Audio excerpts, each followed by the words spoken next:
नीतीश कुमार का जो डीएनए है बीजेपी के साथ जाने के बाद और बीजेपी का जो डीएनए है वो दोनों दरअसल महिला विरोधी है, सिर्फ मुस्लिम महिला नहीं। क्योंकि अगर इस तरह के अल्फाज इस्तेमाल किए जाते हैं, इस तरह की हरकत किसी भारत की महिला के खिलाफ की जाती है, तो मुझे लगता है ये मेरी भी इंसल्ट है, ये सिर्फ नुसरत की इंसल्ट नहीं है।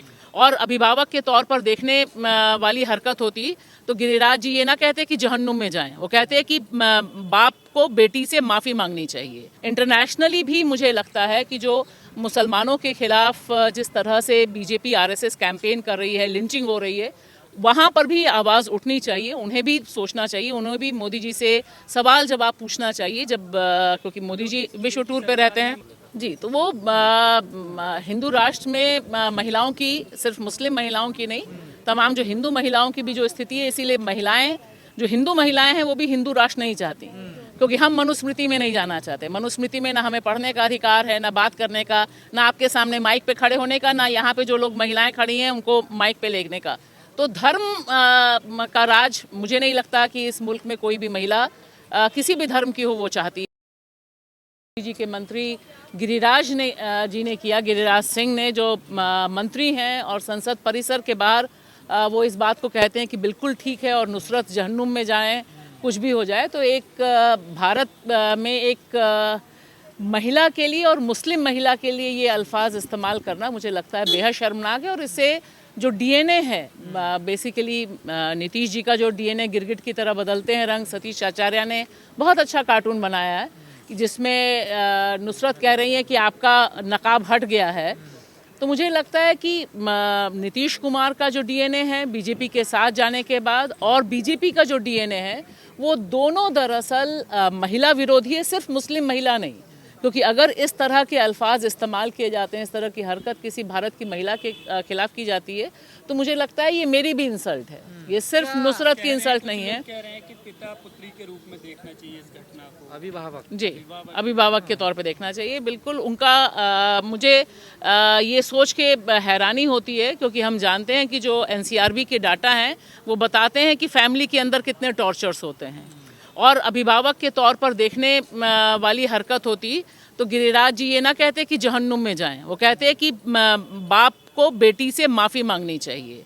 बाप अगर गलत काम करता है, किसी भी धर्म में कहीं पर भी नहीं लिखा है कि आप किसी महिला का, किसी बेटी का अपमान करें। अगर वो बेटी मान रहे थे तो माफ़ी मांग लेते। जब उन्होंने कहा कि मेरी इंसल्ट हुई है, मैं हर्ट हुई, मैं नौकरी नहीं चाहती, और उस पर जिस तरह से एफआईआर दर्ज करने की जो बात है, जैसे सुमैया राणा जो मुनव्वर राणा की बेटी हैं वो आई हैं, वहाँ से इल्तिजा मुफ्ती आई हैं, तो मुझे लगता है कि ये तमाम जो आवाज़ें हैं ये एक बहुत इम्पॉर्टेंट आवाज़ें हैं, ये होना ज़रूर चाहिए। और दूसरा दुख इस बात का है कि जिस समय गिरिराज सिंह संसद परिसर में बात कह रहे थे कि नुसरत जहन्नुम में जाएं और जो नीतीश ने किया वो बिल्कुल ठीक है, ठीक उसी समय हमारे देश के परम पूजनीय सदा विस्मरणीय प्रधानमंत्री नरेंद्र मोदी जी ओमान में थे, एक मुस्लिम देश में थे। तो जब मुस्लिम देश जा रहे थे तब उनको और उनके जो मंत्री हैं उन्हें दिक्कत नहीं थी कि एक मुस्लिम देश में जाकर आप वहाँ से गिफ्ट ले रहे हैं, वहाँ के जो तमगे मिल रहे हैं, तब आपको वहाँ पे धर्म नहीं नज़र आता और वहाँ की महिलाएं, वहाँ के लोग आपको प्रॉब्लम नहीं करते। तो ये जो एक हिपोक्रेसी है कि आप सऊदी जाएंगे, वहाँ पर आराम से रहेंगे। इंटरनेशनली भी मुझे लगता है कि जो मुसलमानों के खिलाफ जिस तरह से बीजेपी आरएसएस कैंपेन कर रही है, लिंचिंग हो रही है, वहाँ पर भी आवाज़ उठनी चाहिए, उन्हें भी सोचना चाहिए, उन्हें भी मोदी जी से सवाल जवाब पूछना चाहिए जब क्योंकि मोदी जी विश्व टूर पे रहते हैं। संजय निषाद हैं, जी जी, तो मैंने वही इसीलिए मैंने जिक्र किया, पहला नाम मैंने नीतीश जी का लिया, दूसरा संजय निषाद का और तीसरा गिरिराज जी का। पिछले कुछ दिनों से देख रहे हैं महिलाओं को आसान टारगेट बना लिया, जब से हिंदू राष्ट्र की बात हो रही है, कोई ना कोई आता चलाता और महिलाओं को टारगेट करता किसी न किसी चीज़ को लेकर। जी, तो वो हिंदू राष्ट्र में महिलाओं की, सिर्फ मुस्लिम महिलाओं की नहीं, तमाम जो हिंदू महिलाओं की भी जो स्थिति है, इसीलिए महिलाएं, जो हिंदू महिलाएं हैं वो भी हिंदू राष्ट्र नहीं चाहती, क्योंकि हम मनुस्मृति में नहीं जाना चाहते। मनुस्मृति में ना हमें पढ़ने का अधिकार है, ना बात करने का, ना आपके सामने माइक पे खड़े होने का, ना यहाँ पे जो लोग महिलाएं खड़ी हैं उनको माइक पे लेने का। तो धर्म का राज मुझे नहीं लगता कि इस मुल्क में कोई भी महिला किसी भी धर्म की हो वो चाहती है। हम ये चाहते हैं कि जो कॉन्स्टिट्यूशन है, वो कह रही है कि अगर बराबरी चाहिए तो हिजाब और निकाब तो उतारना पड़ेगा, अगर बराबरी चाहिए महिलाओं को तो। जी, वो बहुत मुझे तो रुबिया लियाका से भी तवक्को थी कि वो भी इसी तरह का कुछ स्टेटमेंट कहते हुए आएंगी। सवाल है कि ये लोग जो हैं उन्हें सारी बराबरी तभी दिखाई देती है जब कोई मुस्लिम महिला का केस आता है।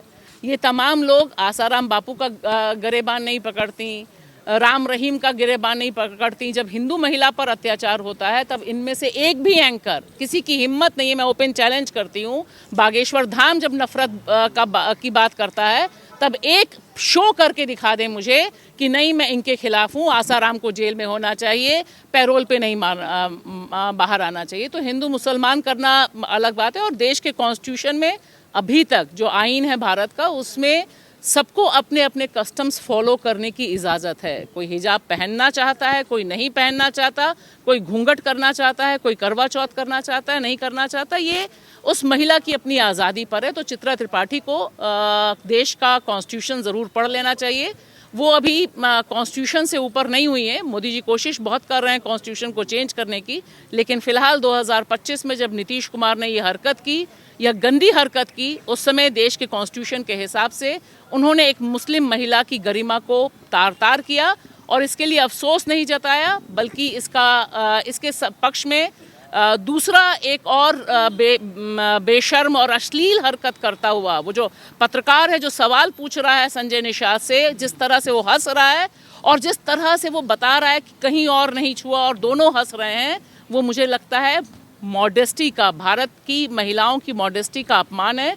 और अगर आने वाले दिनों में इस तरह की घटनाएं हमें देखने को मिलती हैं तो इन 3 लोगों को जिम्मेदार समझा जाना चाहिए। शुक्रिया। तो क्या नीतीश जी को इस्तीफा दे देना चाहिए, क्योंकि अब हेल्थ इशू भी बताया जा रहा है? देखिए, हेल्थ इशू है नहीं है ये मुझे इस पे मैं नहीं जाना चाहूँगी। जो उन्होंने किया वह एक शर्मनाक काम है, उसके खिलाफ FIR होनी चाहिए और उन्हें जवाब ज़रूर देना चाहिए और सज़ा मिलनी चाहिए, तीनों ही लोगों को। जी।